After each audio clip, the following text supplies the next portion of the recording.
Yeah, money, cars, and clothes, and all the cribs. But never trust these lames and hoes, cause they ain't shit. Plus they'll just think our dreams of things and jump ship. So we'll fly first class, full glass with blunts lit. Float on. Hey y'all, what's going on? It's m.I.b. We back with another reaction video. This one I'm really excited for. This is 10 things all WWE wrestlers do that make no sense. On these opinions no one asked for, I'm gonna put in my 2 cents. I'm gonna say watch certain moves come to you. Part of being a WWE fan is enjoying the things like the 5-knuckle shuffle, the rock bottom, things like that. But in real life, it's crazy as hell to watch something like that come to you. Like if I was knocked down on the ground for any reason at all, and the man above me started dancing and doing the worm, I'd at least try to clothesline him. I would at least try. I'm really excited about this one. Before I start, go ahead, like and subscribe, y'all. We really close to 1,000. I could not be any more grateful. I can't believe it's almost been a year, and I'm having a lot of fun doing this, y'all. All right, y'all, not about to waste any more time. Let's get to it. The elements to fully enjoy wrestling is suspending your disbelief while watching the product. Absolutely. Although pro wrestling is loved worldwide, there are certain things about wrestling that simply make no sense at all and defy all reasonable logic. But what are they?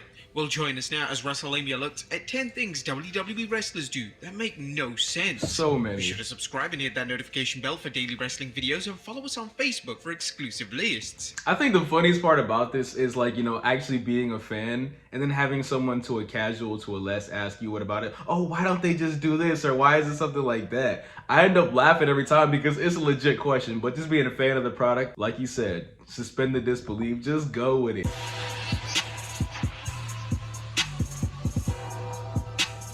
Number 10, distracted by music. One of the most criticized tropes of modern wrestling, in particular WWE, is the fact that a wrestler is always distracted by their rival's theme music. Yeah. This occurs when a wrestler is in the middle of a match and suddenly their rival's theme music will hit, and a wrestler will be so distracted by the music that they will lose all focus in the match.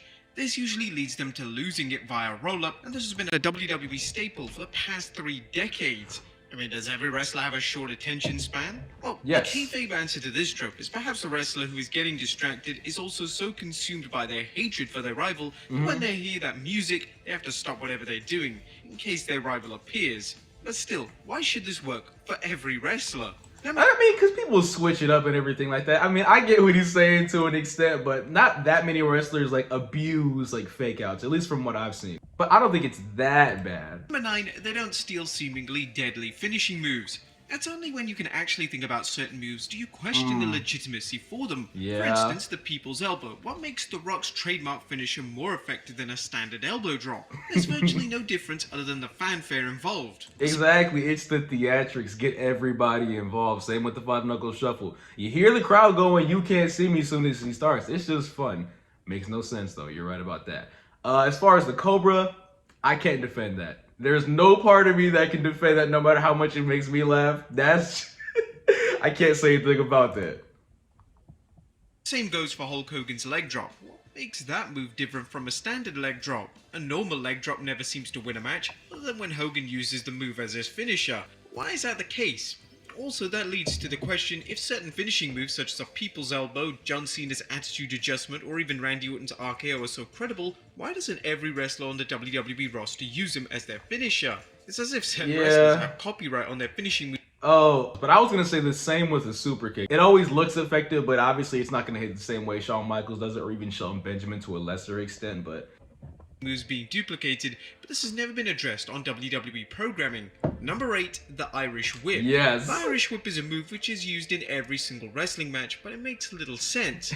The move involves a wrestler being thrown into the ropes and they will run back at their opponent. But why? Why does the wrestler run? Why don't they just fall down at the velocity of the whip itself? Now perhaps the kayfabe answer to this is that a wrestler may be able to get some momentum and perform a move when springboarding off the ropes. But the stamina it takes to do this multiple times in a single match makes the move seem completely pointless. yeah, it's kind of wild. I've always thought about that too. Like, imagine trying to use that in a fight. Man, I look at you just like, what the fuck is you doing? Smack the shit out you. Number 7, the no-sell. One of the biggest features of a John Cena match is the fact that he'll perform multiple shoulder blocks. Traditionally, the first time you'll use a shoulder block in the match, the wrestler will completely no-sell the move and pop back up, Clothesline. only to be slammed down by Cena again. The question here is, why would the wrestler instantly pop back up? If the move hurts, why are they not waiting on the mat for a breather? Exactly. Or why do you go for the clothesline after he hits 2 shoulder blocks? Why? Same could be said for I'm the biggest Cena fan, by the way, but it makes me laugh. quick sequences in a match. Moves such as a clothesline are usually no-sold, and the wrestler, similarly to how they react when hit with a shoulder block, will immediately pop back up. This makes no sense whatsoever. Number 6, the inability to climb ladders. Absolutely. There have been some legendary ladder matches throughout Just climb the ladder and then stare at the title or briefcase or whatever. Fidget around a little bit, but don't grab the hook and don't do that.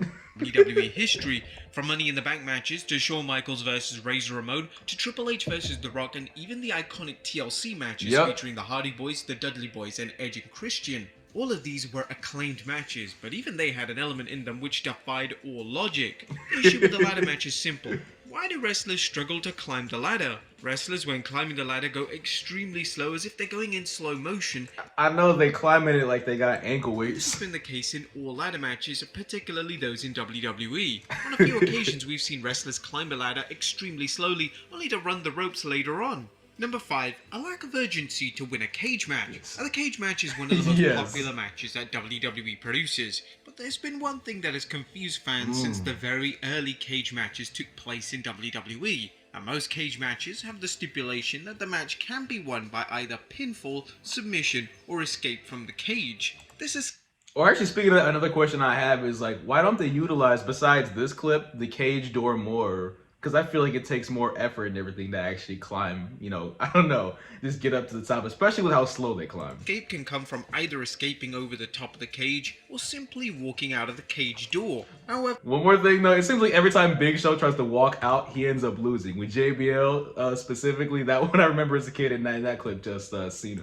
when a cage match takes place, the match lacks any form of common sense. There should be a sense of urgency in escaping the cage itself, and the easiest way to do this is to simply going out of the cage door. Yep. Take for instance when a superstar in the match begins to escape the cage by climbing the cage itself. If their opponent simply ran to the cage door and jumped out, they would win the match. This kind of rarely happens. Number 4, waiting to be hit by a dive. That too. A popular criticism towards one-day pro wrestling is the overuse of dives to the outside. A lot of fans feel like the move is used far too much, and the criticism is often directed at the move being flawed. The flaw comes in the fact that the person about to be hit by the dive always seems to stand and awkwardly wait to be hit. Why don't That's not too bad when it's just like one person. I think it's when like a group of 3 or 4 people all bunch up and you see the spot coming and you're like, they just move? Why don't they allow themselves to be hit with a move of that nature? There are a number of wrestlers who try to sell into the dive, and this means that they will sell their exhaustion just before the diving. This gives them about 2 to 3 seconds to actually safely catch the wrestler executing the move. Although the move is criticized by fans, the move has never been more popular with wrestlers themselves, and it looks like the move is slowly becoming just a standard That wrestling one move, was clean. similar to a clothesline or even That a one body was- slam. Number 3, sticking to PG guidelines.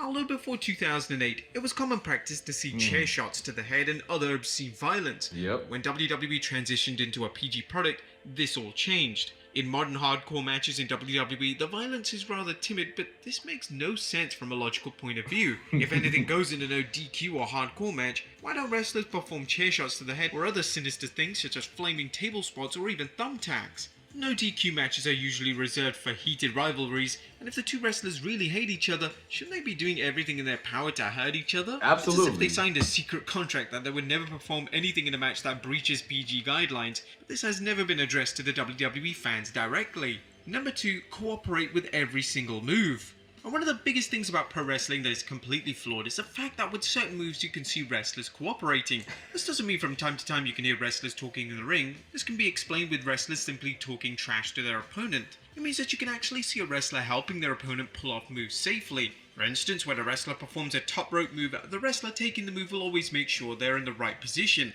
This sometimes even involves them moving closer to the wrestler just in case they miss. But in kayfabe, why does this take place? Shouldn't the wrestler be selling on the mat rather than shifting into position? Certain moves such as Alberto Del Rio's stomp rely on the opponent to actually hold onto the ropes whilst Del Rio performs the move, meaning it looks absolutely terrible and completely brings fans back to the reality of what they're actually watching. And number 1, taunts. Yeah. Taunts are one of the biggest features of pro wrestling, but do they actually make sense? Yes, Some of the most I think iconic so. taunts in WWE history Some. have included John Cena performing the "You Can't See Me" taunt before hitting the 5-knuckle shuffle, Scotty 2 Hotty performing a dance routine before hitting a basic chop to the ground at a That's a fade on site. opponent, or even The Rock's elbow pad removal before performing the People's Elbow. Do these taunts make the moves more effective? Not really. Nah. All they do is allow the crowd to pop, but wouldn't it be easier to hit the move as quickly as possible to end the match whilst the opponent is down and seemingly hurt? Although these taunts can give certain wrestlers more character and depth, it doesn't mean that their lack of logic can't be addressed. But there you have it, folks. 10 things wrestlers do that makes... I get everything he was just saying on that one, but I want to say it's all like crowd atmosphere and everything like that. Every time The Rock's about to do a People's Elbow, my favorite thing to do, just look around the crowd. Look at everybody moving around. It's one of the coolest things I've ever seen. Again, to me, wrestling is an art, but these things don't make sense in reality. It's just funny to look at. If y'all enjoyed this video as much as I did, go ahead, like, comment, and subscribe. I'm gonna see you in the next one, y'all. Be smooth.